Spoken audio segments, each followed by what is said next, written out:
us a bit more about the trust between the players and yourselves? Really, because you've been allowed on the coach. It wouldn't always happen these days, would it?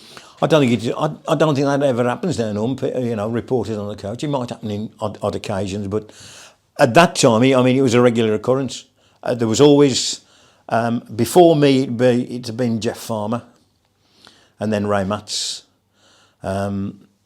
Matty went to before he went to the Daily Mail. He worked for the Mail, the Birmingham Mail, so he would have done it as well.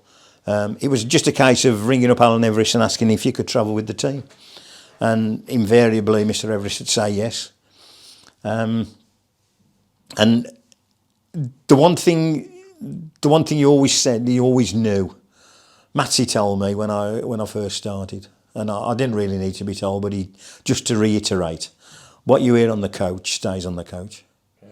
You never ever repeat anything you hear on the coach, otherwise you're finished. And I understood that, and that went all the way through through my journalistic career, Norman. I was told things in confidence. I was told, about signings. I was told about people wanting to leave. But it was, on the say so. You don't say anything, and I never did. They would.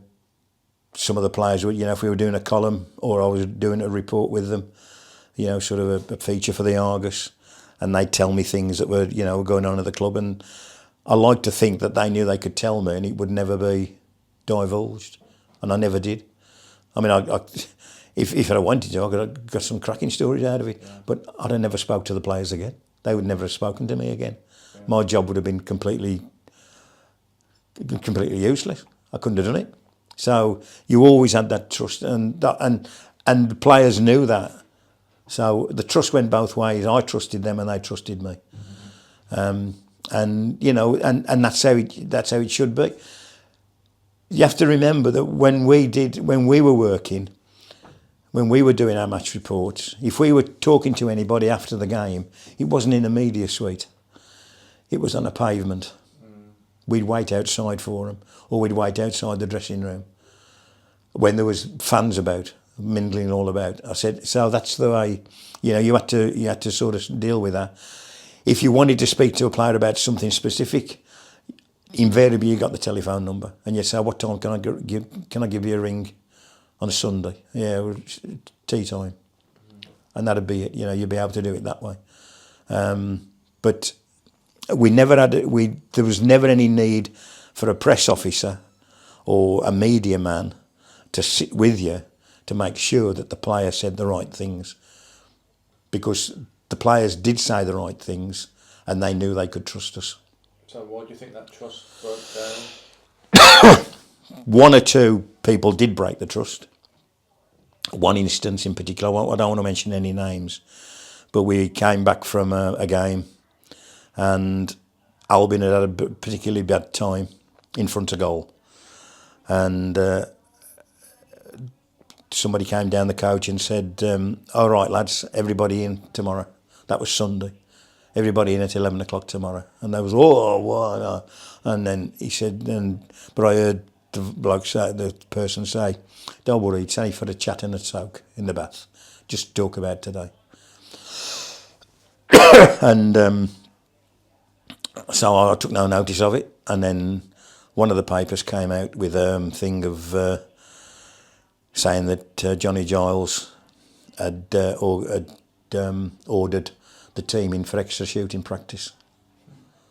Now I knew that was wrong, because I'd heard him say why they were going in, and I wouldn't have used it. If he'd have said we're coming in for shooting practice, I wouldn't have used it, because it's on the coach. You don't say it unless you get off the coach and you say, John, I know you're having them for shooting practice, and if he said yes, you could use it. But once you're off the coach, but if on the coach, no, you don't even ask. And he never went on the coach again. That reporter stopped him, and they stopped me for 3 matches. What was that? Because he wanted to prove a point. And he proved the point, and I was allowed back on the coach. But that's how the trust breaks down. And I think, the way newspapers are now, the circulation wars, They need get good stories. I mean, it's more now on the internet, you know, websites and what have you. You have to be very careful what you say. That's why maybe it's a good thing that they got a media centre where the players can be interviewed, where they're not being interviewed on the footpath, where anybody can hear what they're saying, and within 10 minutes, a video of that would be on YouTube or on Facebook. So that's probably, you know, you can understand now, you know, in a way, why they do it. But I sometimes think, you know, they don't give the players enough credit for their own sort of common sense.